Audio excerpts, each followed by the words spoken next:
আমি নিউটনের গতিসূত্রটা ভালো করে তোদেরকে বুঝিয়ে দেব। তো নিউটনের গতিসূত্র হলো,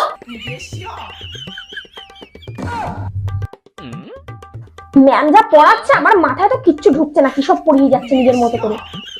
তো সবাই বুঝে গেছিস? সবাই মাথা নাড়াচ্ছে, আমিও মাথাটাকে নাড়িয়ে দিই। কারো কোনো সমস্যা নেই তো? যদি সমস্যা থাকে আমাকে কিন্তু আগে থেকে বল।